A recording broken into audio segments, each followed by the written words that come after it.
ಇವತ್ತು ನಾನು ಯೂಸ್ ಮಾಡುವಂತಹ ಪೆನ್ಸಿಲ್ಸ್ ಮತ್ತು ನೋಟ್ಬುಕ್ಸನ್ನು ನಿಮಗೆ ತೋರಿಸ್ತೀನಿ, ಕಲರ್ಸ್ನ ತೋರಿಸ್ತೀನಿ.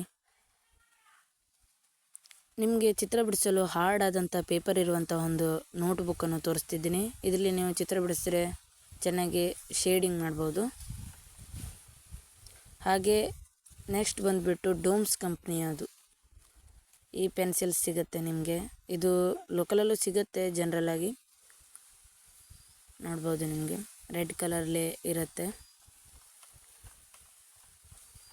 HB ಇಂದ 10B ಅವರಿಗೆ ಇದೆ. ಹಾಗೆ ಅಪ್ಸರ ಇದು ಕೂಡ ಲೋಕಲಲ್ಲಿ ಸಿಗುತ್ತೆ. ಇದು 50 ರೂಪಾಯಿಗೆ ಸಿಗುತ್ತೆ ಗೈಸ್. ಇದು ಕೂಡ HB ಇಂದ 10B ವರೆಗೆ ಇರುತ್ತೆ, ಯೂಸ್ ಮಾಡ್ಬೋದು ನೀವು. ಇದು ಬಂದುಬಿಟ್ಟು ಗ್ಲಾಸ್ ಮಾರ್ಕರ್ ವೈಟು. ಇದು ಡಾರ್ಕ್ ಏರಿಯಾಸಲ್ಲಿ ಹೈಲೈಟ್ಸ್ ಮತ್ತು ಹೆಚ್ಚಾಗಿ ಕೂದಲಿಗೆ ಮಾಡ್ಬೋದು. ಇದು 0.5 ಲೆಡ್ ಪೆನ್ಸಿಲ್. ಇದು ನಿಮಗೆ ಗ್ರಿಡ್ ಮೆಥಡಿಂದ ಔಟ್ಲೈನ್ ಹಾಕಲು ಈಸಿ ಆಗುತ್ತೆ. ಇದನ್ನೊಂದು ತಗೊಳ್ಳಿ. ಲೆಡ್ ನೋಡ್ಬೋದು ನೀವು. ಈಗ ನಾವು ಕಲರ್ಸನ್ನು ನೋಡೋಣ. ಡೋಮ್ಸ್ ಕಂಪ್ನಿದು ಹೆಚ್ಚಾಗಿ ನಾನು ಯೂಸ್ ಮಾಡ್ತೀನಿ. ಇದು ವಾಟರ್ ಕಲರ್, ನಾನು ಇದನ್ನು ಈಗಾಗಲೇ ಯೂಸ್ ಮಾಡಿದ್ದೀನಿ. ಆರ್ಟಿಸ್ಟ್ ಕಲರ್ನು ತಗೊಳ್ಬೋದು, ನಾನು ಇದು ಸ್ಟೂಡೆಂಟ್. ಇದರಲ್ಲಿ ನೋಡ್ಬೋದು ನಿಮಗೆ 6 ರೀತಿಯ ಕಲರ್ ಬರುತ್ತೆ, ಹಾಗೂ ಒಂದು ಕಲರ್ ಮಿಕ್ಸಿಂಗ್ ಪ್ಲೇಟ್ ಬರುತ್ತೆ.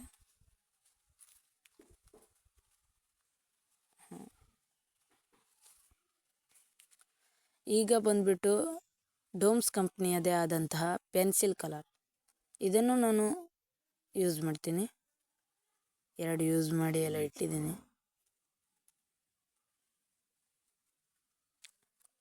ಹಾಗೆ ಇದು ಬಂದುಬಿಟ್ಟು ನನಗೆ ಪ್ರೈಸಲ್ಲಿ ಕೊಟ್ಟದ್ದು. ಇದನ್ನು ನೀವು ಬಳಸ್ಬೋದು, ಪೋಸ್ಟರ್ ಕಲರ್ ಅಂತಾರೆ. ಆ್ಯಕ್ಚುಲಿ ನನ್ನ ಹತ್ರ ಈಗ ಹಳೇದೊಂದಿದೆ, ಇಲ್ಲಿ ಕಾಣ್ಬೋದು. ಹೇಗೆ ಪೇಂಟಿಂಗ್ ಮಾಡಬೇಕೋ ಆಗ ನಿಮಗೆ ಬ್ರಷ್ ಬೇಕಾಗುತ್ತೆ. ಬ್ರಷ್ ನನ್ನ ಹತ್ರ ಹೆಚ್ಚಾಗಿ ಇಲ್ಲ, ನಾನು ಯಾಕಂದರೆ ಈಗ ಶೇಡಿಂಗೇ ಹೆಚ್ಚು ಮಾಡ್ತೀನಿ. ಹಾಗಾಗಿ ನಿಮಗೆ ವಿಧ ರೀತಿಯಂಥ ಒಂದು ಬ್ರಷನ್ನು ತಗೊಳ್ಬೇಕಾಗತ್ತೆ. ಹಾಗೆ ಕಂಪಸ್, ಮುಖ್ಯವಾಗಿ ಕಂಪಸ್ ಒಂದು ಬಂದು ನೀವು ಡೋಮ್ಸ್ ಕಂಪ್ನಿದೆ ತಗೊಳ್ಳಿ. ಈ ಥರದ್ದು ಲೈಕ್ ಮಾಡಿ ಪ್ಲೀಸ್,